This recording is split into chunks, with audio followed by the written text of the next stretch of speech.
Good afternoon. I'm Imani Harris, Communications Manager at Cook County Health. As we head into 4th of July holiday weekend at the height of summer, many of us are looking forward to time with family and friends, grilling outdoors, enjoying fireworks, spending time at lakes and beaches. But while these traditions do bring a lot of joy, we want to make sure that everyone knows how to stay safe as well. So that's why I'm really happy to introduce both of our guests today and provide some tips for staying well. We have Dr. Mallory Williams, Chair of uh, Trauma at Cook County Health. And we have Annabelle Monhay, represented by Red Cross of Chicago. Welcome to you both. Thank you for being here. Thank Thank you you for for inviting having me. me. I'm excited to get started. So let's start with swimming safety. Annabelle, what are some of the biggest water safety risks you warn people about each summer? Well, as you said, we are all just looking forward to enjoying the summer, and I know we're all excited as families and children, but it's always recommended, from the Red Cross and experts that we are always making sure that kids are supervised, that you're swimming in areas, for example, a pool or beach areas in our local Chicago area that have someone watching over, that have lifeguards. That's very important. And I know that we're having fun and that, we're might be cooking and grilling, but there's always a need for an adult to be supervising at all times, watching the kids, making sure that they're having fun, but that they're doing it in a safe way. And always, like I said, just designate that water watcher. That's what we call it. So that's their sole responsibility to keep a close eye on children, especially the little ones that we know that, drowning can happen quick and it's sometimes really quiet, and we want to make sure that families are really paying attention to that. It's super easy, super simple, but just be attentive at all times. That's great advice. Are there any other tips that you would like to share about going to the beach or by the pool this summer? Yes, important. Don't just pack, your swimming gear. Wear that life jacket. Make sure that it's on safely. Even if you're swimming or on a boat, make sure that in that situation you are fully protected. Also, if someone is in distress, for example, in water, shout for help. Reach out, throw something to that person so they can, help them get them out of the water. So help them grab on and hopefully be able to pull them out. Please, a big recommendation is do not go in the water. I know sometimes we feel like we have an instinct to just jump in the water. No, just throw something in so they can pull it and they can be safe, because a lot of times if you go in and try to help, they can pull you down. So that's very important for you to make sure you keep that in mind, be able to help, but also don't put yourself in danger. That's a great pivot to the question I was going to ask you next, which is what should someone do when they see someone struggling in the water? Um, Yeah. Once again, if someone is in distress, we've seen it many times. It happens every summer. If someone is in distress in the water, make sure you shout for help first, then reach or throw something to that person so that person can hold on, and then, tell them to grab it on tightly, pull them to safety. But once again, do not go in because you can drown yourself. That's something that we want everybody to remember. We want to help others, but we also want to do it in a safe way. Absolutely. So drowning sometimes it can happen quickly and quietly. So what are some of those warning signs that people should know or look out for? Every day on average 11 people die in the United States, in our country, for a certain form of unintentional drowning.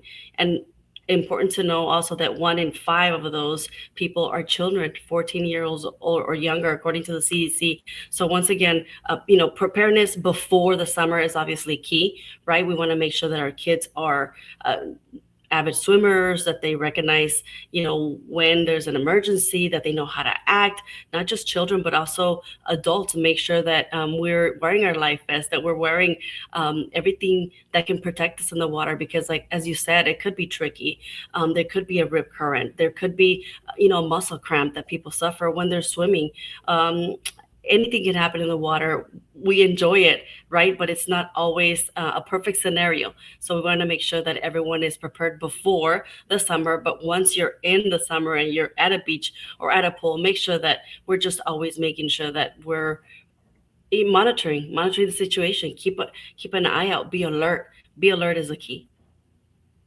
Absolutely. Thank you for that. Great advice. Let's shift a little bit to some this upcoming weekend. Dr. Williams, every year we hear about firework related injuries, and what trends do you typically see around 4th of July? Well, we become inundated with burn injuries. And who are the victims of these burn injuries? Children.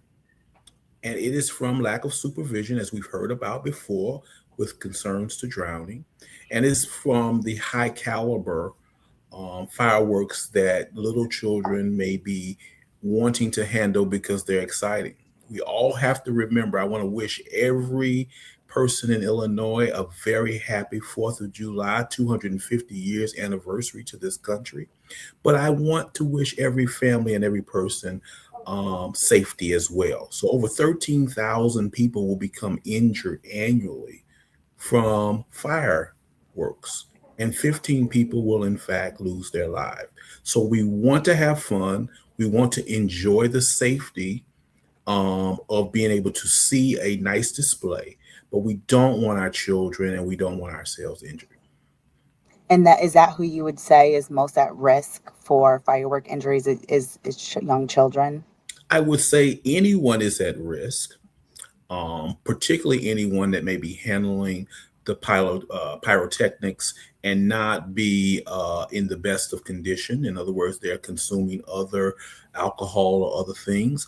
But I would say children, particularly because of the lack of understanding of just how dangerous these devices are. We tend to look at fireworks in some unusual ways. We tend to think that a sparkler is harmless. So we will put a sparkler in the hand of a child and we'll turn our back, not recognizing that 1,700 injuries a year will happen from sparkle injuries. It is still a munition of sorts. It is still a transfer of energy that can occur, and it is still something that can burn a child. So that's a great point because many do think that sparklers are harmless. So would you suggest that, or is there a tip of how you could safely use sparklers? Oh, absolutely. So anytime you are having fireworks around, just as if you were grilling, you should have a water supply around, right? Something that can be used to extinguish the firework. Second thing, if children under a certain age or handling fireworks, they should be directly supervised by adults. And when I say direct supervision, the adult should be within one step of the child in order to be able to make a intervention that can be very important for that child. I would also say that children under a certain age probably shouldn't be directly handling fireworks based upon their ability to understand the overall nature of this being a heat device and being able to cause thermal injury. Makes perfect sense. Thank you so much for that. Annabelle, this weekend, there's going to be a lot of barbecues. When it comes to fire safety, what should people do when they're hosting a backyard gathering, barbecue, any celebration of sorts? Once again, as the doctor mentioned, we want everyone to make sure that's having a great time, that's eating yummy food. But, these statistics are there for a reason to alert us to how, as families, can we be prepared better. So, on average, grilling sparks more than 10,000 home fires each year. We know that home fires, as far as the Red Cross, is the largest disaster that we respond to. It's not hurricanes, it's not tornadoes, it's home fires. So we know that there's always that risk, but to avoid the risk, the Red Cross always encourages everyone to do it safely. Easy things like supervise the barbecue grill, don't leave it alone. Also, a lot of times we see that people want to add the charcoal starter fluid when the coals already have been ignited. That's, something that we can keep in mind not to do because it can possibly, cause a fire. Never grill indoors. It's another one, not in your house, not if we're camping, not inside the camper or the tent or anywhere that we have an enclosed area. Make sure that everyone, including pets, stay away from the grill. That's very important. Keep the grill out in an open area, like I said, not in an enclosed area, away from a house, away from our decks, tree branches that can make, possibly catch fire or anything that can actually cause a fire. We have to be really alert of our surroundings whenever we are, having those yummy burgers or the hot dogs. And also, do not leave perishable food outside in the sun. We know that we're having fun. It's so hot out there. Make sure that your food does not spoil, it doesn't go bad. We don't want to cause other issues aside from, just having fun and enjoying the outdoors like we want to do in Chicago, because we've been, going through the whole winter. And I know there's a lot of excitement, but just safety is always a priority. Absolutely. Thank you for that. Dr. Williams, in that same vein of grilling, what are some of the injuries that can come from grilling, and what's the biggest misconception that you hear when it comes to treating burns at home? Yeah, important question. So when we're grilling, as was already mentioned, we should be at least 10 feet away from a structure, right?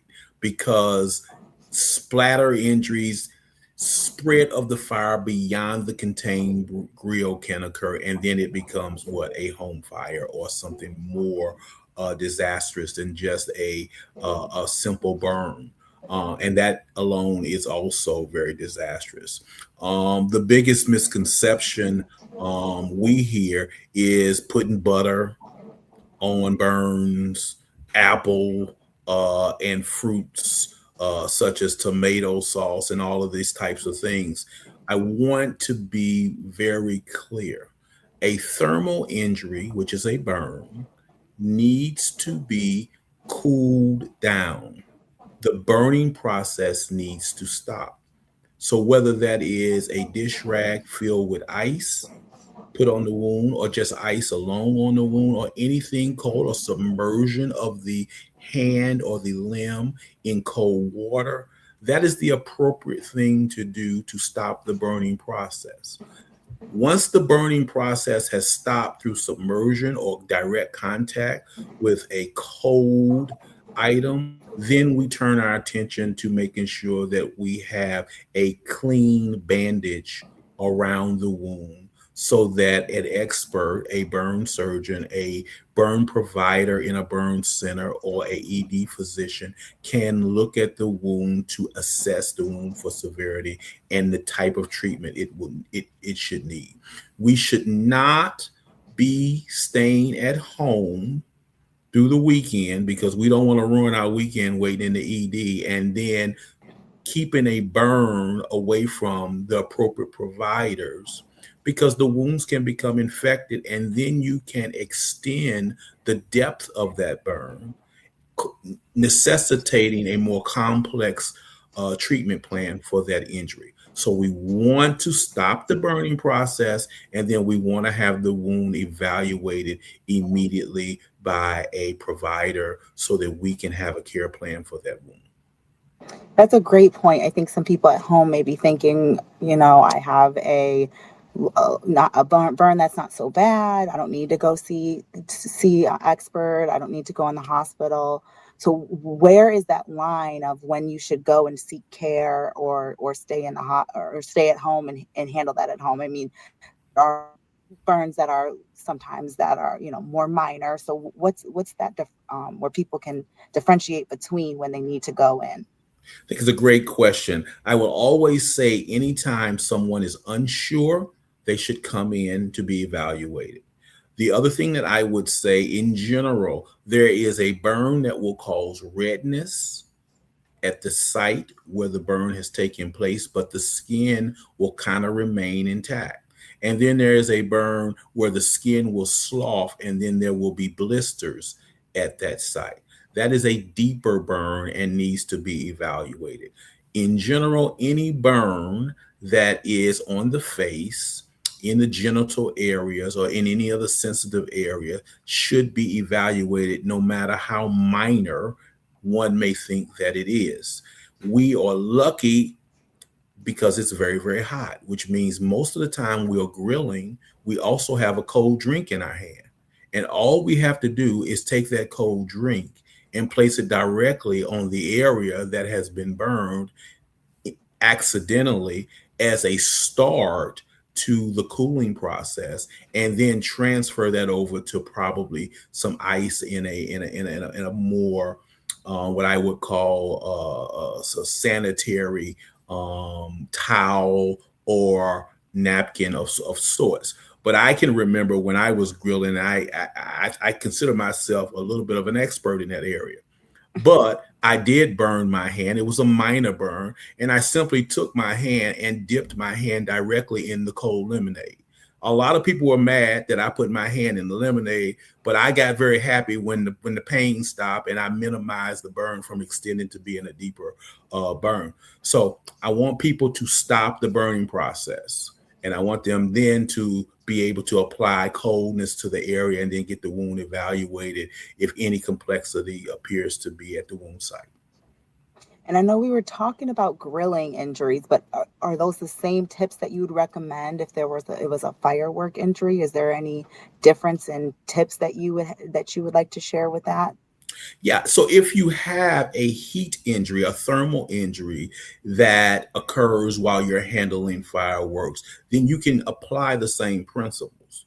The problem is this: even though Illinois law states that we really shouldn't be having these explosive fireworks like Roman candles and all of this, our citizens, our individuals of Cook County have these devices because we know that they give off bigger, brighter displays and can be considered very fun. Well, if you have an injury with those devices, the energy transfer to you is a lot more significant than with a sparkler, or even can be more significant than with a grill burn from just touching something hot.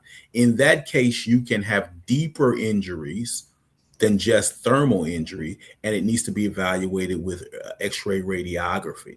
And so if you know that your injury is from a munition or a firework or a polytechnic that is significant in its overall energy transfer, that has to be treated seriously and has to be evaluated seriously for more complex injuries. God forbid, but we have right here in Chicago a history of young kids having finger amputations and significant damage to their hands because of premature discharges of some of these fireworks.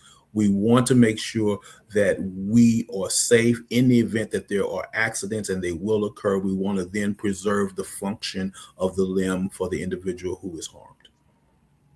Makes perfect sense. Thank you for explaining the difference between that. Annabelle, do you have any resources you can share for people out there who want to be safe this summer, whether it's near water, grilling, whatever, any resources that you would like to share?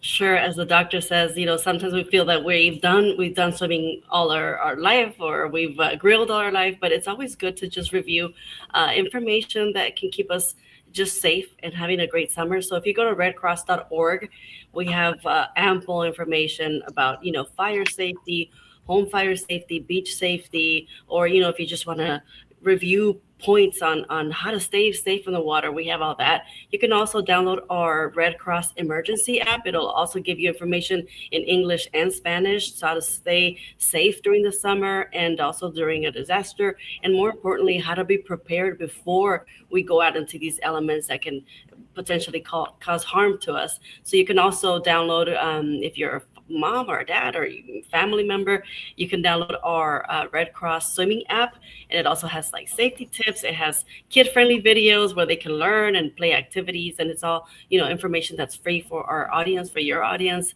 that we can always reach on our phone, on our laptop, or our devices. We're so tech and handy these years, these times, but we can also just use that technology to our advantage and just stay informed, read up a little bit. Why not? I think it'll help you feel a little bit more comfort when you're out in these elements, and make sure that your family's protected. Wonderful. Thank you for sharing that. Any reminders that I didn't touch on that either one of you would like to leave as we head into the holiday weekend? Want everyone to have a great time. I want everybody to eat a lot, do a little exercising with that. I want everybody to have the most wonderful firework enjoyment that you can, but I want everybody to stay safe. And I want everybody to remember that should you be unfortunate and you have a burn, just remember the steps. Don't panic. Stop the burning process. put something cold over the area, and then put a clean bandage on it and get to see a provider to evaluate the wound. Right. Annabelle, you have anything last you want to share? Same here. If you're out experiencing, the fun summer activities, but if you see something that doesn't feel right or someone is in trouble at that moment, make sure, like you said, don't panic, stay calm and get help. Get help immediately. Call the right authority, call the right, paramedic, the lifeguard, whoever it is, because you're not alone in it, right? But if we just stay calm, if we just kind of think and make sure that you're going to have everyone stay safe, let's just kind of, keep calm. But someone's going to help you, and just make sure that you're having fun. We don't want to have people panicking, right? But we also want to make sure that we don't let our guard down. And because we do these things all the time, we're going to be so comfortable that we're not going to be alert. So that's just the most important thing. Be alert and ask for help when needed immediately. Absolutely. Thank you to our guests for sharing their expertise and everyone who joined this conversation. As we head in to celebrate 4th of July in the summer, note that face-to-face injuries are preventable with simple precautions. We encourage everyone to take what you've learned here today, share it with family members, friends, neighbors, so they can all have a safe holiday weekend. Enjoy healthy summer. Thank you. Happy 4th of July, guys. Happy 4th of July. I need a lot, like the doctor said, I'm going to obey. Thank you. Thank You're you. welcome.